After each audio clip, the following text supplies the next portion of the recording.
और प्रसंग इसका है कि कोई गोपी जमुना तट पर खड़ी है और मथुरा की ओर से आते हुए एक रथ को देखती है। उस रथ पर जो व्यक्ति बैठा है उसका रूप, रंग और रथ पर बैठने का भाव कृष्ण ही जैसा ही है।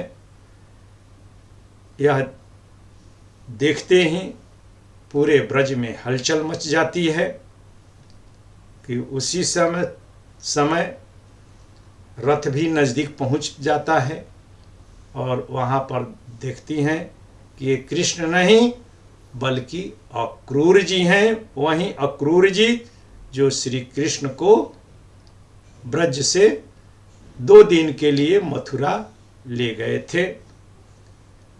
तो पूरे ब्रज में सखियां एक दूसरे को कहती हैं कि रथ आया है, रथ पर जो है श्री कृष्ण आए हैं।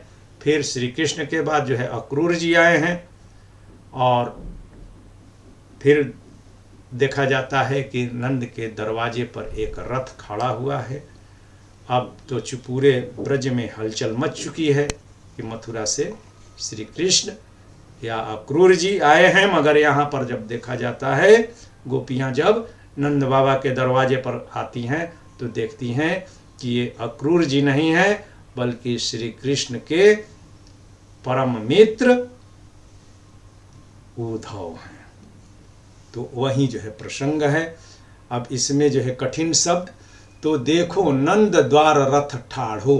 ठाढ़ो का मतलब जो है खड़ा है, और बहुरी माने जो है फिर, यानी कि बहुर यानी कि लौट करके जो है आया है।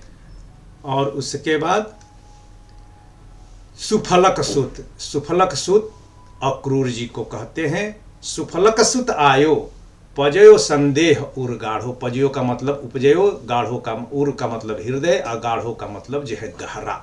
प्राण तब हमारे तब ही गयो लय, अब के ही कारण आयो। अब किस कारण आए हैं? जानती हूँ अनुमान सखीरी, अनुमान जानती हूँ इसे, और कुछ अनुमान भी है। कृपा करन उठी धायो, कृपा करने उठी माने उठ करके, धायो यानी कि दौड़ करके आए हैं। इतने अंतर आए उपंगसुत। उपंगसुत यानी उद्धव जी का दूसरा नाम है उपंगसुत।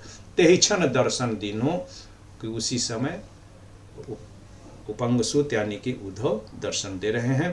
तब पहचानी सखा हरिजू, हरिजू माने हरि के यानी श्री कृष्ण के परम सुचित, सुचित